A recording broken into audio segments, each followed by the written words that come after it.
Olá, bom dia. Olá, muito bom dia. Graça e paz da parte de Deus, nosso Pai, e de Jesus Cristo, nosso eterno Salvador. Queridos, hoje, sábado, dia 8, né? E Deus me deu esta mensagem para trazer até você. Todas as mensagens que tenho postado no meu canal lá no YouTube são mensagens que o Senhor me dá, não são minhas.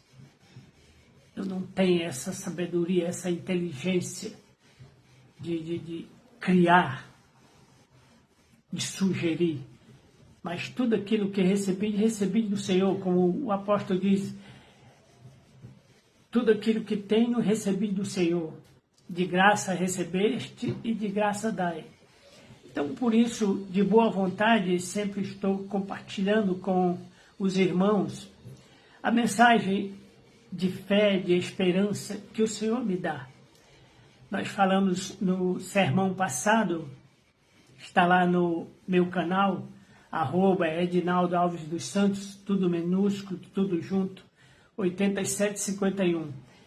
Então, assine lá o canal, se inscreva, querido. Ainda estou precisando de 14 pessoas para completar 50. Então, faça esse gesto de fé, de amor, de bondade. Então, na última mensagem eu falei sobre as alianças de Deus.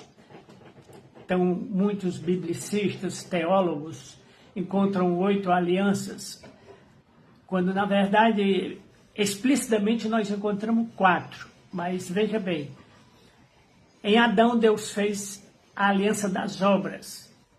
Adão tinha que obedecer. Deus disse, aqui está a árvore do bem e do mal e a árvore da vida. Você pode comer da árvore da vida livremente, mas no dia em que você comer da árvore do bem e do mal, você morrerá. Então Adão preferiu ouvir a voz da sua esposa, que ela disse que foi enganada por Satanás, e comeu, e os seus olhos se abriram, e ela achou muito bonito, e deu ao seu marido. É muito bom para dar entendimento. Então ele desobedeceu. Então a aliança das obras foram quebradas. Então veio a aliança, depois do dilúvio, onde Deus fez uma aliança com Noé, dizendo que não mais destruiria a terra com água, e o sinal seria o arco-íris. Então, a ciência explica o arco-íris de uma maneira científica, né? Aquelas cores, etc., a intensidade dos raios do sol, a chuva, etc. Mas a verdade é que este sinal do arco-íris, Deus disse a Noé que apareceria, e está lá em Apocalipse também. O sinal de Deus, que não destruirá a terra com água, mas com fogo, com juízo. Então, a segunda aliança. A terceira aliança foi com Abraão, a aliança da circuncisão, onde Deus prometeu dar a ele toda a terra, né? E ele seria uma bênção a todas as nações. A quarta aliança, se não me engano, foi com Jacó, o direito de primogenitura, onde, aliás, com Isaac, que Jacó roubou do seu irmão Esaú o direito de primogenitura. Depois vem a quinta aliança, mosaica, aliança que Deus fez com Moisés, né, da lei. Depois vem a sexta aliança com Davi, onde Deus diz a Davi que o cetro não arredaria da tribo de Judá. Ele seria o cetro de equidade, de eternidade a eternidade. Então, o reinado não sairia para outras mãos, para outras tribos, permaneceria na tribo de Judá. E nós vemos isso, o cumprimento em Jesus Cristo, que nasceu na descendência da tribo de Judá. E a sétima aliança e última é a aliança que Jesus Cristo faz conosco no seu sangue. Quando ele institui a Santa Ceia, ele diz: bebam, comam, este pão que é vos dado é meu corpo que é partido por vós, que é dado por vós. Então ele se fez maldição, o seu corpo foi rasgado, né? A sua carne foi crucificada na cruz. Então ele diz: comam, porque isto é o símbolo da nova aliança que é feita no meu sangue. Então Jesus diz: bebam dele todos. E Paulo vai dizer, antes de beber e comer a Santa Ceia, saibam discernir o corpo de Jesus, né? Então o crente tem que conhecer, discernir o símbolo, o sinal, o rito, como diz Strong, da Santa Ceia. Comer e beber a ceia do Senhor. Porque ele diz: todas as vezes que comerdes deste pão e beberdes deste vinho, anunciais a minha morte e ressurreição. E depois Jesus vai dizer: eu não beberei mais deste vinho até que volte no meu reino. Então Jesus diz que a partir daquele momento ele não beberia mais do vinho, a não ser quando ele voltar na sua glória, né, com o seu povo todo reunido. E então ele disse: aí eu assentarei na mesa com os patriarcas, né, com Abraão, com Jacó, com Isaac, etc. E todos vocês participarão unidos da minha ceia, e eu beberei este novo cálice, que é o cálice da aliança. Então isto é feito em memória da morte e ressurreição de Cristo. Isso nos faz lembrar. Então, este novo concerto, esta nova aliança, que hoje eu quero vos falar aqui em 2 Coríntios, capítulo 3, Paulo vai trazer a glória desta nova aliança, desse novo concerto. Qual é a glória desta aliança? Devemos permanecer firmes, fiéis, cumprindo a ordem do Senhor, a ordenança do Senhor. Porque aquele que negligenciar, como diz Hebreus, aquele que pecar deliberadamente, já não restará sacrifício pelo seu pecado, mas uma horrível expectação de condenação. Então, aquele que provar do Espírito, da palavra, como Jesus diz: conhecereis a verdade e a verdade vos libertará. Então, a pessoa que provar do novo nascimento, ela não pode mais pecar deliberadamente. O pecado é um acidente. Então, porque nós não podemos dizer que não pecamos, que não temos pecado, porque João vai dizer na sua primeira carta: se dissermos que não temos pecado, somos mentirosos, a verdade não está em nós, né? Mas se confessarmos, o Senhor Jesus é fiel e justo para nos perdoar os pecados e nos purificar de toda a injustiça. E então o Espírito que está em mim, que está em todo crente, ele é quem nos convence do pecado. Ele nos convence do pecado, da justiça e do juízo. Então não é a igreja, não é o pastor, não é o presbítero que me convence de pecado, mas é o próprio Espírito Santo de Deus que está em mim. E quem é o Espírito? Quem é o Espírito Santo para você? Então, nesta manhã eu quero lhe dizer quem é o Espírito, através da palavra de Deus. Não é palavra minha, deste aqui que vos fala. Eu sou apenas um leigo, como eles chamam, um autodidata, um teólogo autodidata que estuda a palavra de Deus há mais de 45 anos. Então, não é palavra minha, não é sabedoria minha. Nós vamos aprender isso na Bíblia também. Que a sabedoria não é do homem, a sabedoria é de Deus. Então, veja bem, Paulo escrevendo a sua segunda carta aos Coríntios, ele vai dizer: se o ministério da morte gravado com letras em pedras, que foi a lei dada a Moisés, veio em glória de anjos, de maneira que os filhos de Israel não podiam olhar, né, fitar os olhos na face de Moisés, porque quando Moisés entrava na tenda para falar com Deus, a nuvem de fumaça cobria a tenda, ninguém via. Quando Moisés saía, o rosto dele brilhava como o sol, vermelho. O povo se assustava. Então Moisés colocou um véu para que ninguém se assustasse, né? Então veja bem, se os filhos de Israel não podiam fitar os olhos na face de Moisés por causa da glória do seu rosto, a qual era transitória. Então, Paulo vai dizer, essa glória era transitória. Ela passava, né? Não durava eternamente. Então, veja bem, como não será de maior glória o ministério do Espírito? Então, o ministério do Espírito será de maior glória, querido. Aquele que vive no Espírito deve andar no Espírito, diz o apóstolo. Então ele diz, porque se o ministério da condenação foi glorioso, muito mais excederá em glória o ministério da justiça de Deus, revelado em Cristo. Porque também o que foi glorificado nesta parte, não foi glorificado por causa desta excelente glória. Porque se o que era transitório foi para a glória, muito mais em glória será aquela que permanece. Tendo, pois, tal esperança, você tem essa esperança da glória, da salvação, da redenção do corpo.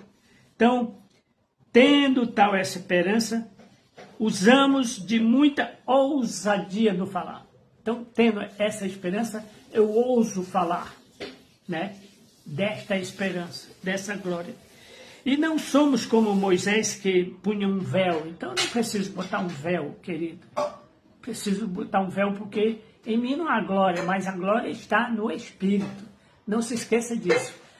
A glória de Moisés estava ali, temporariamente, né? Passageira. Mas a glória do Espírito, ela permanece, ela é para sempre, certo? Então, ele diz aqui, porque se era transitório, foi para a glória, tendo tal esperança, usamos de muita ousadia. E não somos como Moisés, que punha o véu sobre a face, para que os filhos de Israel não olhassem firmemente para aquilo que era transitório.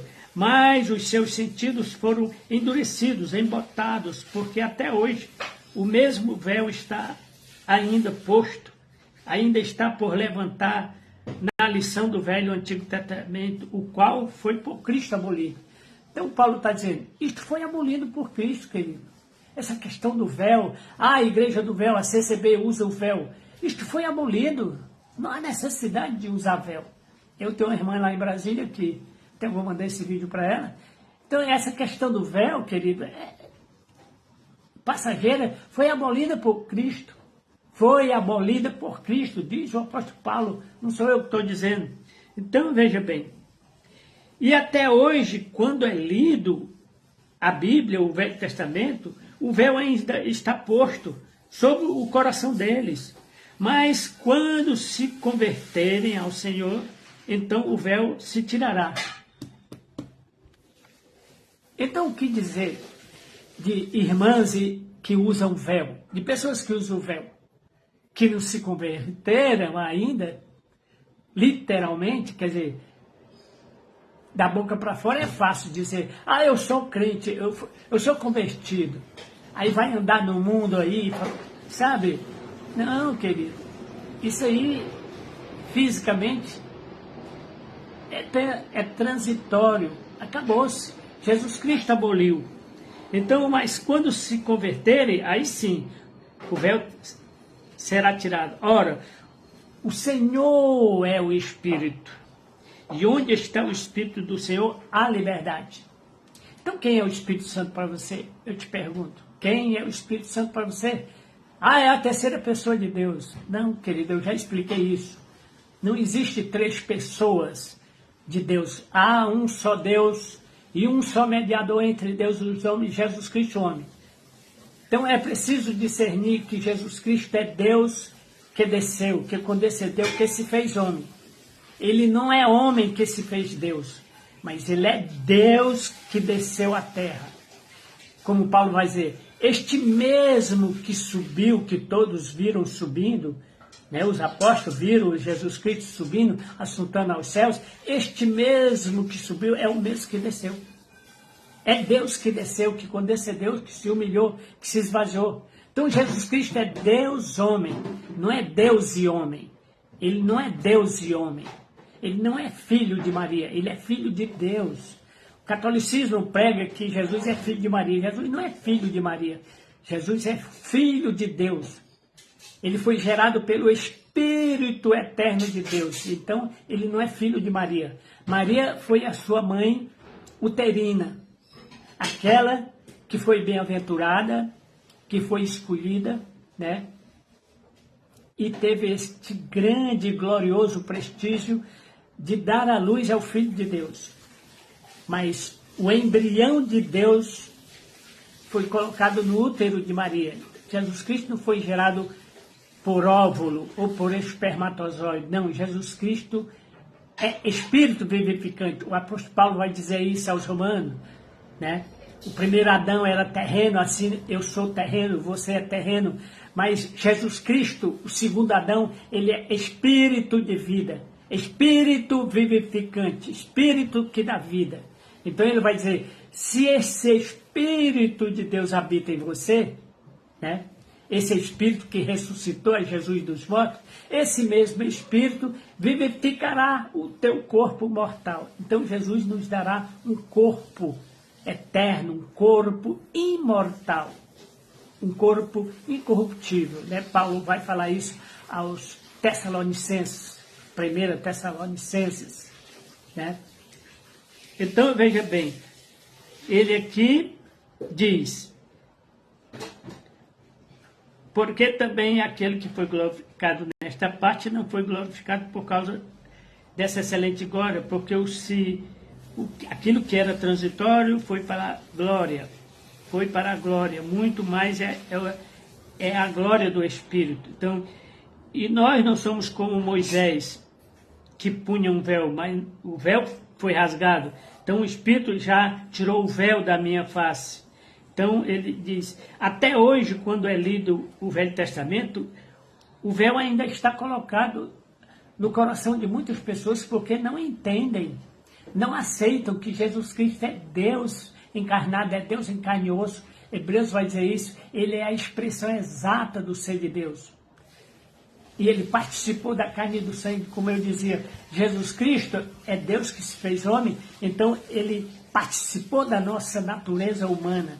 Ele tem as duas naturezas em si. E elas são inconfundíveis, indivisíveis. Ou seja, a natureza divina de Deus não interfere na humana e a natureza humana de Cristo não interfere na divina. Por isso é que Jesus vai dizer, quando os discípulos se interpelaram sobre a sua volta, ele disse, olha, da hora, o dia, nem os anjos, não está reservado ao Filho, mas ao Pai, ao Espírito eterno. Então, a revelação veio em Apocalipse, a revelação de Jesus Cristo, a revelação não é de Deus. Ele vai dizer, revelação de Deus, a revelação de Jesus Cristo, que Deus deu. Deus deu, mas a revelação é de seu Filho, de Jesus Cristo, e que foi dada a João.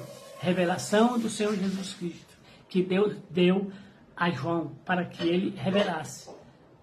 Então, Jesus Cristo é a revelação de Deus. O que é a revelação, querido? Se eu tiro uma foto e mando revelar, aquela foto é minha. A revelação é minha, da minha pessoa. Então, essa cara feia que está aparecendo aí é minha, não é de ninguém. Então, essa revelação é minha. Então, a revelação é de Jesus Cristo. Jesus Cristo revelado no Apocalipse como Deus eterno, como juiz de toda a terra. Então, ele é Deus homem, é Deus que se fez homem. Então, veja bem, ora, o Senhor é o Espírito. E onde está o Espírito do Senhor? A liberdade. Então, querido, não há confusão. O Espírito Santo é Deus, o Espírito Santo é Jesus Cristo. O mesmo Espírito que está em Jesus, é o Espírito de Deus. Não existe dois Espíritos. As pessoas dizem, ó, 3 pessoas. Se são 3 pessoas, o Espírito é uma pessoa, Deus é outra pessoa e Jesus Cristo é outra pessoa. 3 personalidades. 3 pessoas. Não existe 3 pessoas na Trindade. Há uma só pessoa.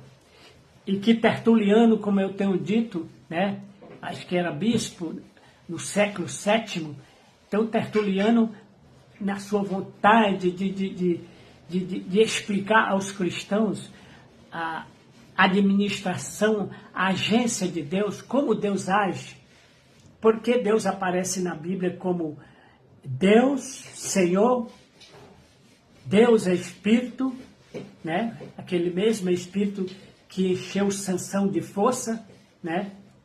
Aquele mesmo Espírito que guiou Jacó, que lutou com Jacó, que guiou Abraão, que guiou Daniel, né? Que protegeu Daniel na cova dos leões, é o mesmo Espírito de Deus. Então, o Espírito de Deus é o mesmo Espírito de Cristo, não existe 2 Espíritos. E é o mesmo Espírito que está em mim e está em todos. Então, o Espírito Santo é Deus. E Paulo vai dizer, porque o Senhor é o Espírito. Por quê? Porque Paulo está falando do Espírito. Essa glória espiritual, esse Espírito que age em mim, é Jesus Cristo. E precisamos entender que Jesus Cristo possui as 2 naturezas. Na sua natureza humana, ele não pode estar aqui. O seu corpo é limitado, ele está nos céus. Ele está sentado à direita do Pai, advogando a nossa causa, diz o apóstolo João. Se pecarmos, temos um advogado junto ao Pai, Jesus Cristo. Então, a sua natureza humana está nos céus, na presença de Deus. A sua natureza divina está aqui em mim, está em você. Aí eu faço como Paulo, se é que tendes o Espírito Santo, se é que você tem o Espírito Santo. Se você tem esse Espírito, mas não tem consciência disso, então esse Espírito não é do Senhor. Então Paulo vai dizer, ninguém diz Senhor Jesus, senão pelo Espírito Santo. Então quando eu digo Senhor Jesus, ou quando eu digo Baruch, Atai, Adonai, Meleque, Eloheinu, Olam. Eu estou falando pelo Espírito Santo, querido. Estou falando, bendito sejas tu, Senhor, Rei do Universo. Baruch, Atai, Adonai, Meleque, Eloheinu, Olam. Que Deus seja glorificado na tua vida, querido. Mas eu quero deixar um outro texto, querido, que nos traz a conclusão desta verdade espiritual. Quando Paulo escreve aos Colossenses, ele vai falar do crente vivendo em Jesus Cristo. Colossenses capítulo 3, vivendo a nova vida. Você está vivendo essa nova vida em Cristo? Ou você está vivendo ainda aquela vida velha, correndo atrás de dinheiro, correndo atrás de eventos, correndo atrás de homens, de políticos, etc. Então Paulo vai nos trazer aqui esta glória da nova aliança, do novo concerto, como é que o crente deve viver. Então, vou ser sucinto para não tomar seu tempo. Paulo diz assim, portanto, se já ressuscitaste com Cristo, buscai as coisas que são lá de cima, onde Cristo está assentado, querido. Buscai as coisas lá de cima, onde Jesus Cristo está assentado à direita de Deus. Então veja bem, eu ainda nem ressuscitei, eu ainda nem morri, e Paulo está dizendo, mas se você já ressuscitou, então pela fé, pela graça mediante a fé, eu já ressuscitei. Eu já possuo um corpo glorioso em Cristo. Então ele diz, se já ressuscitaste com Cristo, busque as coisas lá de cima, querido. Onde é que está o teu tesouro? Jesus Cristo disse, onde estiver o teu tesouro, ali estará o teu coração. Se o teu tesouro está na terra, o teu coração está na terra. Mas se o teu tesouro está no céu, teu coração está no céu, né? Se o teu tesouro está nos céus, o teu coração deve estar nos céus, pensar nas coisas lá de cima. Então, Paulo diz aqui, pensai nas coisas lá de cima, porque vocês já morreram, a vossa vida está escondida com Cristo, a minha vida está escondida. A minha vida não foi revelada, e João, na sua primeira carta, vai dizer isso. Filhinhos, hoje eu sei que eu sou filho de Deus, eu não sei o tipo de corpo que eu vou vir, mas eu sei que eu verei face a face, porque eu serei semelhante a Ele. J. Neto vai dizer, e um abraço apertado em Jesus eu quero dar.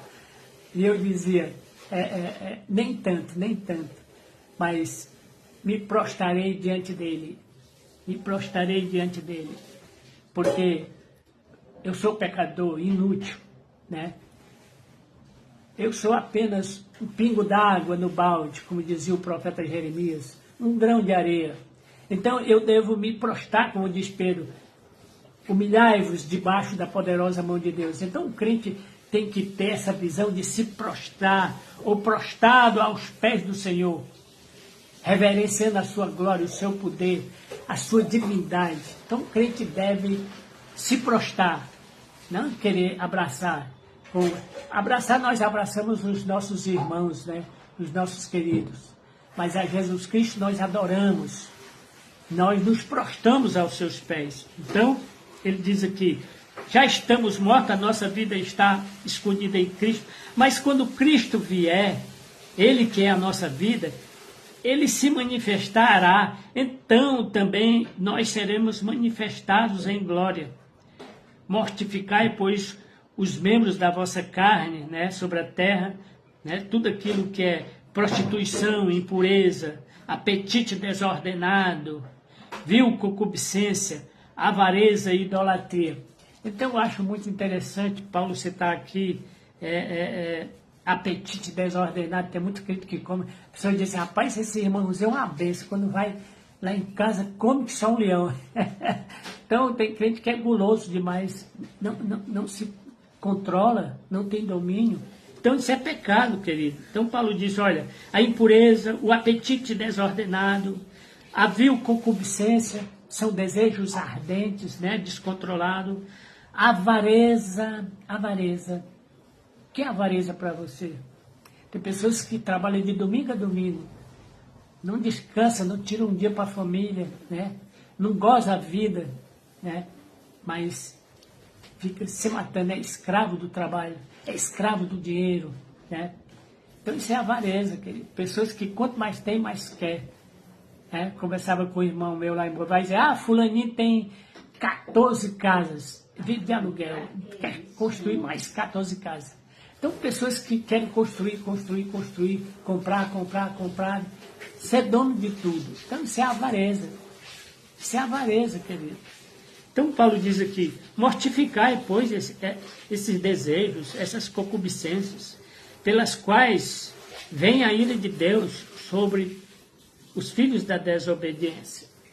Então, querido, que Deus te abençoe neste sábado, né? E que amanhã você se reúna com seus filhos, se puder, que seus filhos se reúnam com você, lhe deem um abraço. Eu sempre digo ao meu filho, não quero um presente maior do que o amor, o carinho, a justiça, a verdade, a bondade, né? Essa coisa que enche o coração de alegria, querido. É melhor do que ganhar presentes físicos, né? Ganhar o amor, ganhar o respeito, né? Que Deus te abençoe, amém?